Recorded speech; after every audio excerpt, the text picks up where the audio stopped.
Hey everyone, Reese here and welcome to another episode of ctrl-alt-rees. And in this video we're going to be having a look at this together. And as you can see, this is the Atari Retro Handheld console, which is made under license by a company called Blaze. And I think these have been around for a couple of years now. And this was a very generous present from some good friends of mine, Sam and Rachel. Thank you very much. It's very good of you. For my birthday, which was a few days ago. And I wasn't planning on making this video, obviously, because I had no idea that I was going to be getting this. But I thought, yeah, why not? It's Atari themed. It's obviously relevant to my interests. So let's take a look. So first things first, we'll just have a look at the box, of course. It's quite nice and sturdy, nice matte finish on there as well. And it's got 50 built-in games and mentions Asteroids, Pong, Centipede and Missile Command on the front of the box. We've got some screenshots there as well. We've got a screenshot from Centipede there on the screen. Looks like quite a cool little device. I assume this is actual size. We'll find out in a second when I open the box. So we'll take a look at the back. And what do we have here? Featuring a spectacular collection of classic titles, including Asteroids, Adventure, Breakout, Centipede, Missile Command, Millipede, Pong, Sword Quest, and many more. Reimagined design with immortalized wood effect. 2.4 inch screen, 50 built-in games, TV AV output, which is something I definitely want to test and see how well that works. 4 times AAA batteries required, not included. And we've got the list of games here. So we've got some classics on there: Adventure, Asteroids, Breakout. Be interesting to see how well that works, because that's obviously a paddle game on the 2600. It's got Centipede, Circus Atari, some really good games on here actually. It's quite a nice selection. Missile Command, yeah, Real Sports Football. We've got the Real Sports sports games on there.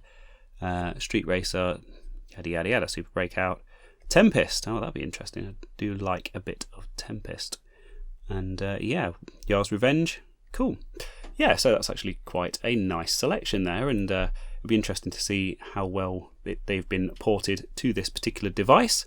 I'm sure there are plenty of people watching this video who are going to say, "Oh, why would you want something like this rather than a Raspberry Pi or a Mister or one of these handheld things or an Evercade or whatever?" But this is just a fun toy for an Atari fan such as myself. Plug and play, ready to go.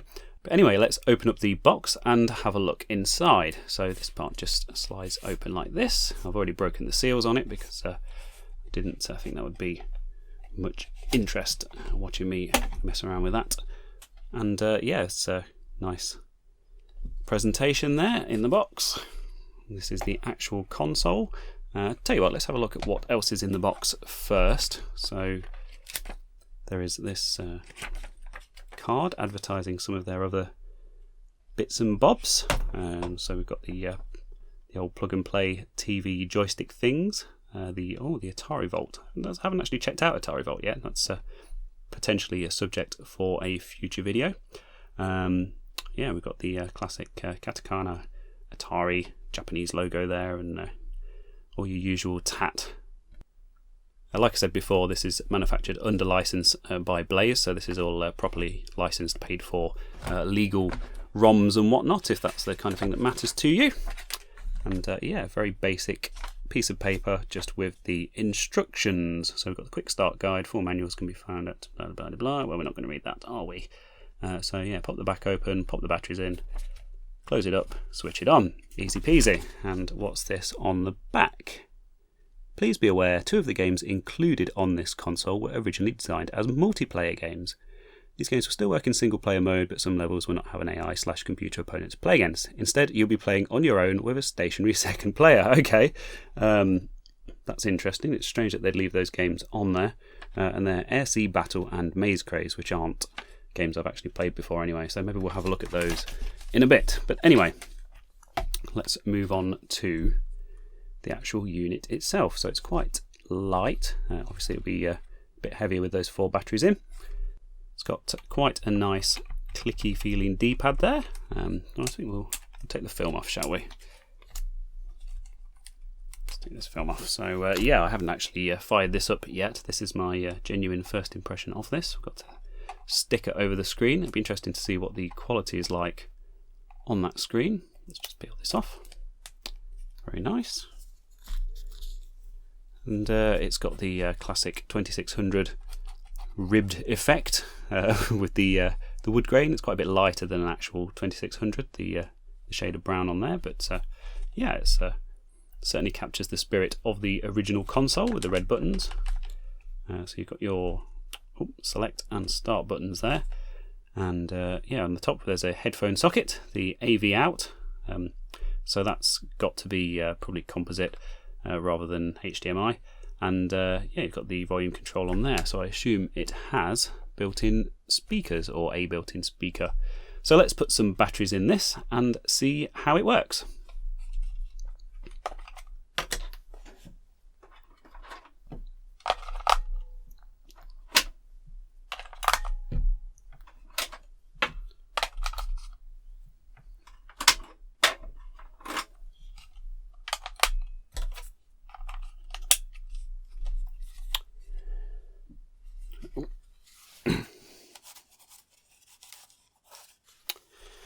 So let's just tidy these boxes out of the way. And there it is. So nice shiny screen there.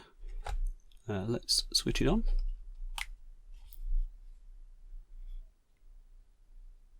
Ooh.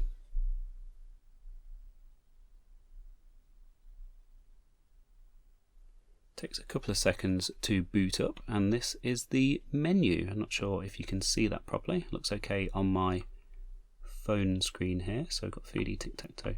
That's really nice. It's got the actual box art for the games on there. I've got some boxed Atari games actually up here in the background. So that's actually a really really nice, tidy. I was expecting like a very basic text-based thing on here. So that's cool. So yeah, left and right, we've got 10 pages of games, and it's just left and right to go through the various pages. So let's pick a game that I've played a fair bit of. We'll go with Missile Command, and I'll just turn the volume up as well. It's as loud as it goes, so let's see.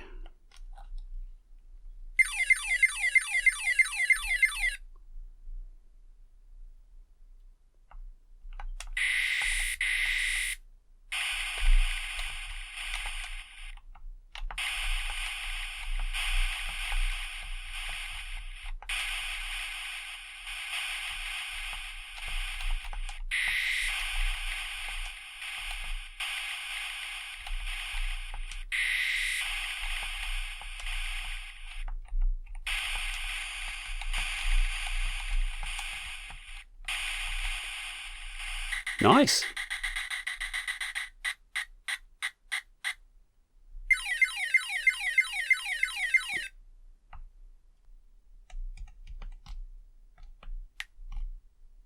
Oh, okay, that's cool. So the start button basically acts as the game start button or the game reset button on the original 2600, so that's nice. So that just resets the game. The select button, if you press the two together, that takes you back to the menu, so that's nice and simple. But yeah, it controls really nicely. I quite like the D-pad. It's got some really nice feedback to it. It's nice and tactile, as are the buttons. So yeah, it's pretty cool. Let's check out another game. Let's go for Breakout. See how well that works on here. Just see if I can get in a bit closer.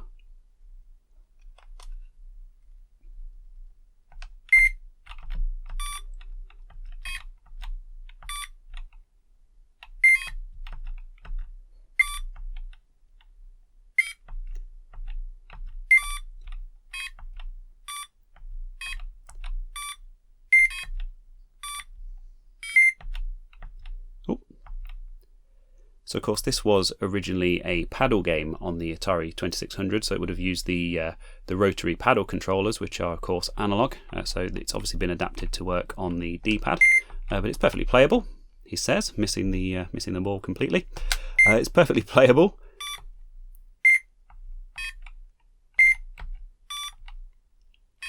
Quite basic sound effects as you would expect from the 2600, but at least they're faithful to the original console.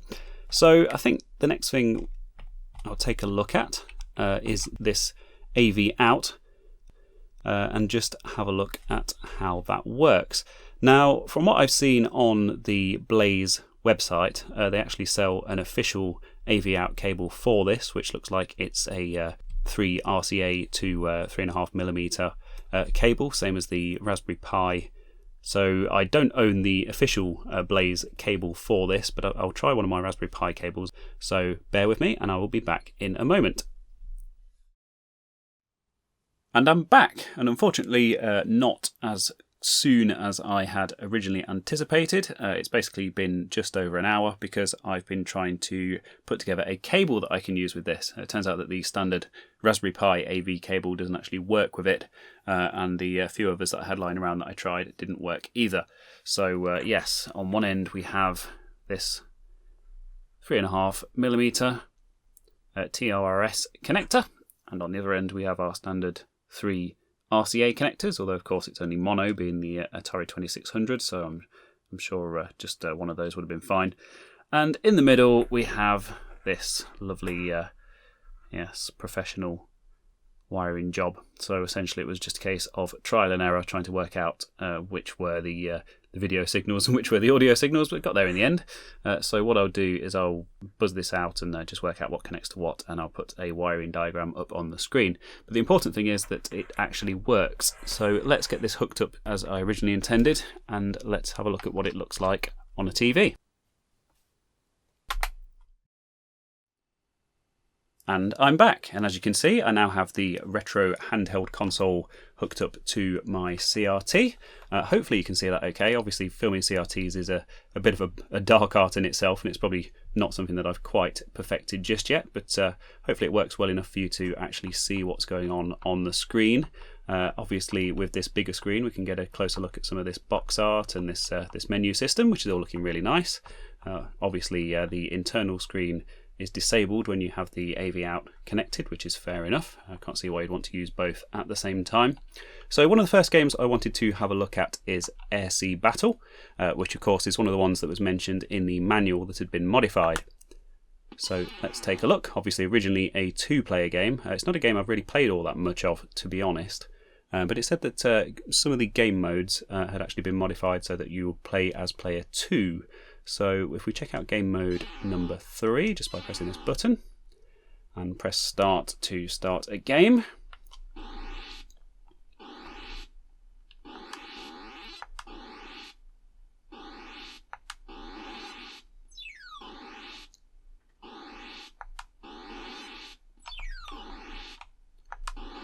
And you can see that the way that they've adapted this to make it into a 2-player game is that essentially you play as player 2, and the computer player just constantly fires at a constant rate, and maybe they'll get lucky and hit something and maybe not, which isn't the most exciting game in the world, obviously. Oh, there we go. It's still managed to hit a couple of things. And basically you just get these continuous waves of aircraft enemies, planes and helicopters and stuff that you just have to shoot at. So there we go. So let's reset that. Obviously it does have the standard single player modes as well, and all of the other modes. So that's just an example of how a game has been modified to make it work on the handheld when it would have originally been a 2-player game. So let's go back to the menu.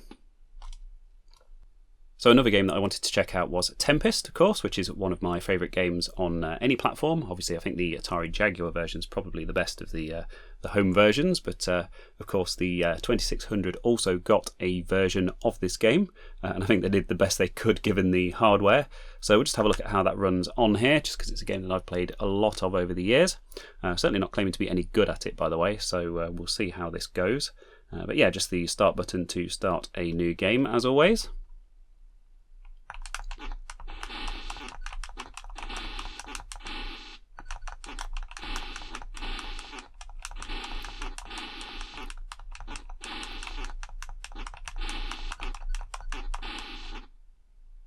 Ah, and there we go.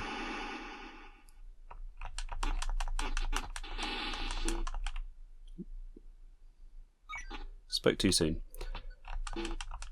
Oh, and again.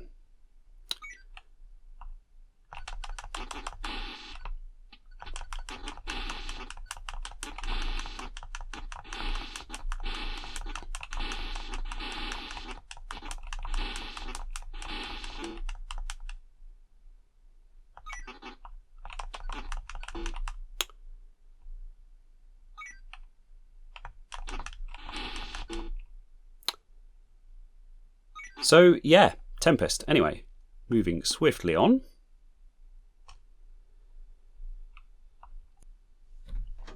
So I'll just check out one more game on this handheld, and I think it's only fair to have a look at the game that's featured on the box, which is Millipede, and there it is. So let's have a look at how Millipede plays on this particular console. So let's press start.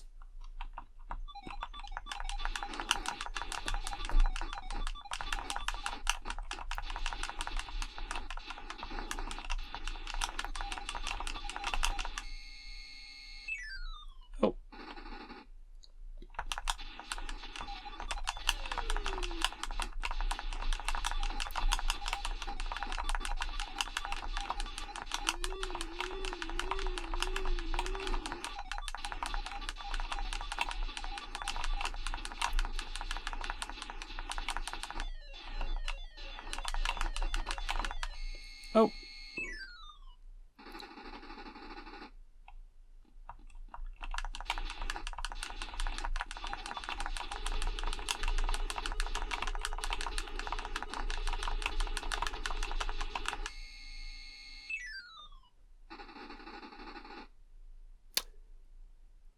And there we go. So more practice needed, I think. And so there we have it, the Atari Retro Handheld Console by Blaze. And yeah, in short, I think it's actually really cool. It works really well. The emulation's absolutely spot on with those original games. They all run great. The controls in particular, I was really impressed with for a toy like this. The tactile feel of the D-pad and the buttons, it's really nice. You know, it's nicer than some actual controllers that I've had my hands on over the years. So yeah, thumbs up for that as well. A really good selection of games on there. The 50 Atari 2600 games. The emulation is spot on. They all run great. They all run perfectly as per the original. The AV out, really good quality, really nice picture on that as well, and of course quite useful if you have a TV such as this one, just a bit more useful than that internal screen. Although that said, the screen's actually decent quality as well. So yeah, for what it costs for you know, a typical Atari fan, I think it's absolutely spot on. I think it's a really nice product. So thank you very much to Sam and Rach for this very generous gift for my birthday. I will certainly get some more use out of this. It's just nice to pick up and play with and have a fiddle with some of the games. So it certainly isn't the last that I'll be playing with this. So once again, thank you very much for joining me, and I'll hopefully see you next time.